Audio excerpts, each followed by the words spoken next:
అందరికీ నమస్కారం అండి. ఈరోజు ప్రెస్ మీట్ పెట్టడానికి ముఖ్య కారణం పెట్ల ఉమాశంకర్ గణేష్ మొన్న స్టేట్మెంట్ ఇచ్చాడు ఆర్డీఓ ఆఫీస్ దగ్గరికి వెళ్ళి ఇసుక గురించి.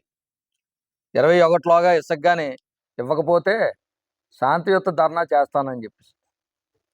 దాని గురించి మా పార్టీ తరఫున మేము జనాలకు ఒక విషయం పూర్తిగా అవగాహన వచ్చేలా ఒక విషయం చెప్పాలి. అందు గురించి ప్రెస్ మీట్ పెట్టాం. గణేష్ మా ప్రభుత్వం వచ్చిన వెంటనే, కూటమి ప్రభుత్వం వచ్చిన వెంటనే ఫస్ట్ ఇసుక తగువుకి తెరదీసింది ఎవరు? సూటిగా ప్రశ్నిస్తున్నాం. మా ప్రభుత్వం వచ్చిన తర్వాత నెల రోజుల్లో నువ్వు ఎన్టీఆర్ స్టేడియం దగ్గర ప్రెస్ మీట్ పెట్టి త్వరలో 5 కోట్ల కుంభకోణం జరగబోతుంది ఇసుకలోనే అని చెప్పి స్టేట్మెంట్ ఇచ్చావు. మరి నీకు ఎవడు సలహా ఇచ్చాడు కానీ ఆ పనికిమాలో నాకు తెలియలేదు, కానీ దొంగోడు రే బ్యాంక్ దొంగతనం జరుగుతుంది అని చెప్పినట్టుంది నీ స్టేట్మెంట్. వెంటనే మా అందరికి అనుమానం వచ్చింది, మా పెద్ద ఆయనకు అనుమానం వచ్చింది. ఈడేటి ఏమీ లేకుండా ఈడిపోతాలతో అడుగుతున్నాడు, 5 కోట్లు త్వరలో ఇసుకలో మాఫియా జరగబోతుందని చెప్పేసి ఈడు స్టేట్మెంట్ ఇచ్చాడని చెప్పి దాని మీద పూర్తి ఎంక్వైరీ అయ్యండి. ఈడేదో తప్పు చేసినట్టున్నాడు, ఈడు తడుముకుంటున్నాడు అనవసరంగా అని చెప్పేసి వెంటనే దాని మీద ఎంక్వైరీ చేశారు అయ్యన పత్రిక. అక్కడ స్టార్ట్ అయింది ఇసుక గురించి తగు. ఇది జనాలకు తెలియాల.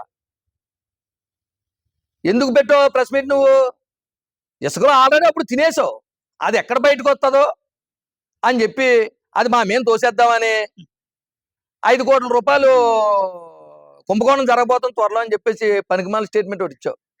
వెంటనే అయ్యన పాత్ర గారు దాని మీద ఎంక్వైరీ చేయించారు. అక్కడ ఆగింది ఆ ర్యాంపు ఇసుక. నీ వల్ల, నీలాంటి పనికిమాల తెలివితేటలోను పనికిమాల పేలాపన పేలడం వల్ల ఆగింది అక్కడ. తీరామోసి ఎంక్వైరీ చేయించిన తర్వాత మీరు చేసిన పనేటి?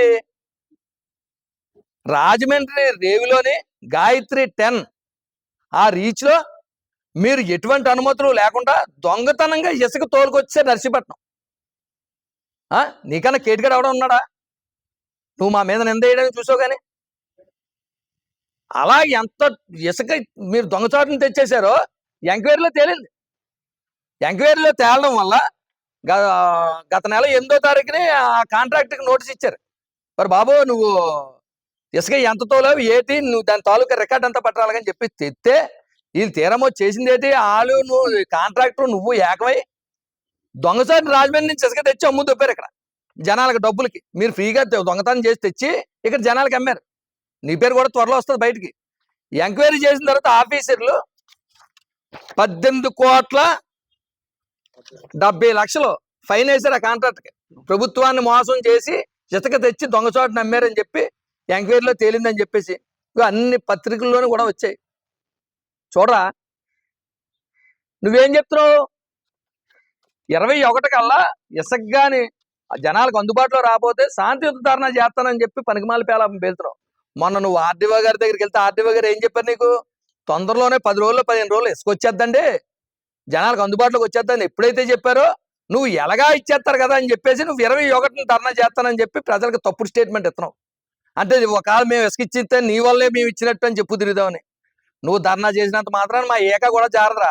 నువ్వు ధర్నా చేస్తే మేము ఇసుకోవడం కాదు, జనాలకి ఏం చేయాలన్నది అయ్యన పాత్ర గారికి తెలుసు. నీ వల్ల ఇసుక ఆగిందని ఇప్పుడు ఈరోజు చెప్పాల్సి వస్తుంది జనాలకి. తొందరలో 10-15 రోజుల్లో ఇసుక రిలీజ్ చేస్తారు. అయ్యన పాత్ర గారు దానికి అన్ని ఏర్పాట్లు చేశారు, జనాలు అందుబాటులోకి వచ్చేది ఇసుక. ఇప్పుడు రీచ్ల్లో వాటర్ వచ్చేసి నిండిపోయి ఉంది. తొందరలోనే ఇసుక ప్రజలకు కూడా ఈ సందర్భంగా ఒకటే చెప్తున్నాం, కంపల్సరిగా 10-15 రోజుల్లో ఇసుక ఫ్రీగా అందరికీ కూడా అందుబాటులోకి వస్తుంది, అందులో అనుమానం లేదు. ఈలోగా ఈ డేట్ అంటే జనాలు తప్పుదో పట్టిద్దామని చెప్పేసి ఇలాంటి తప్పుడు పేలాపంలో తప్పుడు స్టేట్మెంట్లు ఇస్తున్నాడు. అది కూడా మీరు అందరూ గమనించాల. ఈడు పెద్ద పతివ్రత కూడా, పతివ్రత పెచ్చర్లో వెళ్తే ఇడిచిన పూలన్నీ ముడిచిపోయాట చిక్కుపడి. అలాంటిది ఈడు మాకు స్టేట్మెంట్లు ఇస్తున్నాడు ఇసుక గురించి ఎలా చేయాలా ఇది చేయాలని చెప్పేసి.